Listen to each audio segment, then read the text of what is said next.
Hey, bienvenue sur Gallo Review, j'espère que tu vas bien. Aujourd'hui on s'attaque à une petite théorie que je pense va t'intéresser. La théorie du Di et les origines du fruit du démon. Sur ce, l'intro. Trapping when we get it, oh you know we got the most this. Get it when I'm free in there, knowing it I said again. When the world ends, we'll be rocking out like R.E.M. If you pass the noise, won't you blast the noise? I'm fucking old school, playing like those asteroids. Everything you looking at, and you know I got the truth. And I've been killing bitches while I'm rocking in this booth. You know I'm trying, dying, no I'm never replying. They ending all the world on the calendar of the Mayans when they pick me on. Comme vous pouvez le savoir, les Di sont les ennemis des dieux. Di sont les ennemis des dieux, c'est tout simplement les démons. Fruits du démon. Di serait peut-être l'abréviation du mot démon. Les Di seraient les premiers créateurs des fruits du démon. Enfin, pas les Di concrètement, mais bien entendu les ancêtres des Di.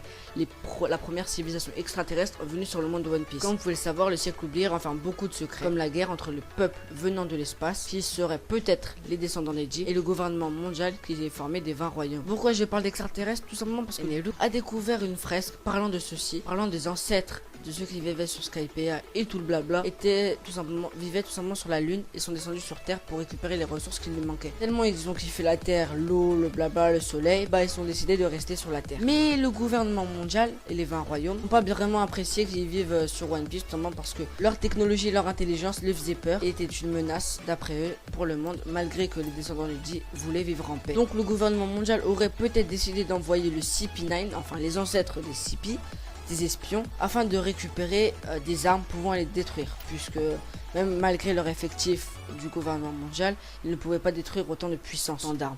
Donc le CP9, ou même le CP1, enfin t'as pigé les bails, aurait volé les armes antiques pouvant détruire cette civilisation. Bah ils sont repartis chez eux, les espions, au calme, et là ils ont décidé de contre-attaquer en les détruisant. Comme vous le savez tous, bah ils sont morts, parce qu'on n'a plus aucun signe de vie. Seul le gouvernement mondial connaît la réelle vérité. Revenons maintenant à ma théorie. Peut-être que le gouvernement mondial avait peur des aliens, on va les appeler entre guillemets les aliens, parce qu'ils avaient une puissance en eux et une puissance militaire. Ils avaient une puissance en eux, c'est tout simplement des démons, à diverses capacités. Avant de mourir, les descendants des Di auraient insufflé leur âme dans des fruits pour partager leurs capacités au monde. Chaque Di posséderait en réalité en eux un démon qui n'est pas encore éveillé.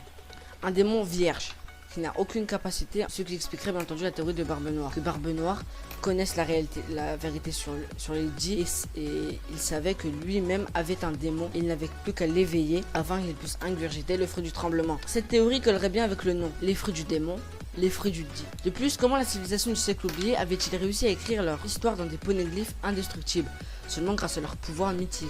Les Di seraient en réalité la civilisation la plus rejetée au monde à cause de leur pouvoir et des mythes racontés sur eux à l'époque. Malgré que les Di vivent en paix, sans guerre, les ancêtres du gouvernement mondial auraient volé les plans des armes antiques afin de détruire les ancêtres des Di et de récupérer leur pouvoir qui se transmettait de génération en génération dans des fruits du démon qui poussaient dans un arbre, À ce qui paraît, le trésor national de Marie-Joie, Uranus.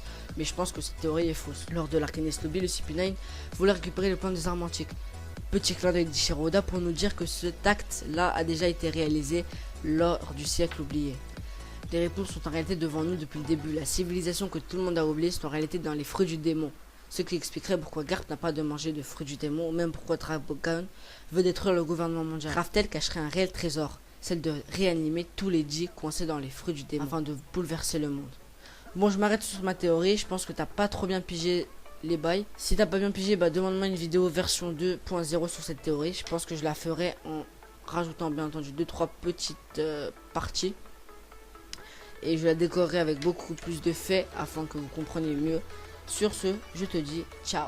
I'm in love with the cocoa.